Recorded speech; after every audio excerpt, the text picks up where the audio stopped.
Today, let's discuss about production possibility curves. The production possibility curve, or PPC, represents various alternative production possibilities facing an economy. I'll explain this further. Suppose that the economy is spending too much resources to produce wheat. Then it can only produce less cloth or devote fewer resources such as labor and other raw materials to produce cloth.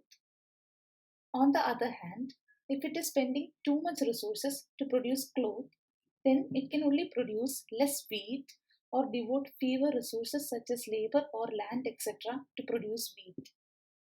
This situation basically arises due to the fact that the resources in the economy are limited. Hence, the economic agent has no other option but to choose between various alternative goods. So, the economy has to decide on the quantity of various goods that has to be produced and also the allocation of resources among various goods. Here, this implies the allocation of labor, capital, land, etc. for the production of various goods and services. Let's now assume that these productive resources, such as labor, capital, etc., as mentioned earlier, is fixed. Though they are fixed, it is assumed that they can be moved or shifted from the production of various goods. For example, if the economy is producing wheat and cloth, the same productive resources which is used for the production of wheat can be used for the production of cloth, and we assume that these productive resources remain fixed in the economy. Let's suppose that these resources are fully utilized with utmost technical efficiency. This means that there is full employment in the economy. That is, all the resources are fully employed and achieving its utmost productive and technical efficiency. We also rule out any progress in technology here. These assumptions tend to hold in the model because we are looking into a short run perspective here, or we are looking at the economy in a particular point in time and not across time units. Here is a tabular interpretation of the various production possibilities of wheat and cloth that tend to hold in the economy. If all the resources are employed for the production of wheat, 15,000 quintals of wheat can be produced. And if all the resources are employed for the production of cloth, 5,000 meters of cloth can be made. These are the two extreme production possibilities in the economy. The production possibilities B, C, D and E represents the various combinations of wheat and cloth that can be produced in the economy. But as we move from A to F, it can be seen that the resources are being sacrificed from the production of wheat and is devoted to the production of cloth. In this way, more and more cloth is being produced as we move from A to F, with the declining amount of wheat being produced. On the other hand, when we move from F to A, some amount of cloth is given up for more wheat. That is why the production possibility curve is also known as transformation curve. As we move from one point to another, one good is being transformed into another because of the shift in resources in the production of one good to the other.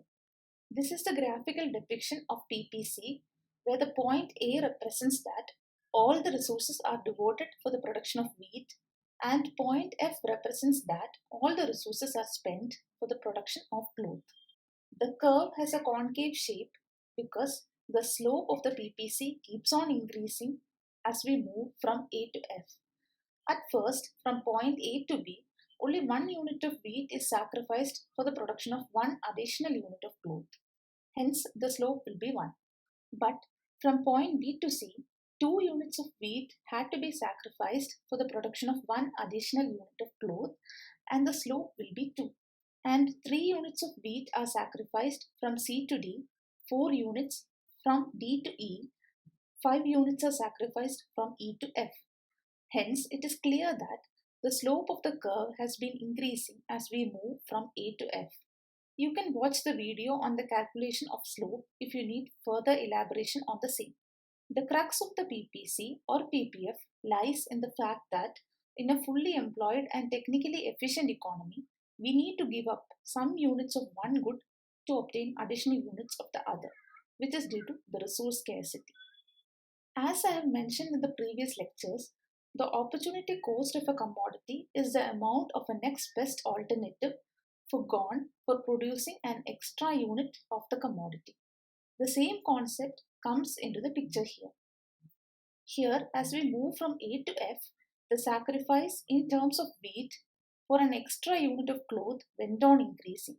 It means the opportunity cost went on increasing. This is the principle of increasing opportunity cost. What happens if there is a problem of unemployment or underutilization of resources? Then the combination of the production of two commodities will lie inside the PPF due to the inability of the economy to utilize the resources efficiently. If the economy is at point U, where the resources are underutilized or unemployed, by producing more and more wheat, the economy can move to point Q. It has the capability to move to point S by producing more cloth. Point R will be reached if the economy is producing a combination of both wheat and cloth. The points Q, R and S represents the points in PPF, so there is full employment of resources. What happens if there is economic growth in the economy? The economic growth here pertains to technological improvements, and this means more of both goods can be produced with the same productive resources. As a result, PPC will shift outward and to the outside. It essentially means the improvement in productive efficiency. In the diagram, PPC shifts outside from PP to P dash P dash. I hope this is clear. Thank you.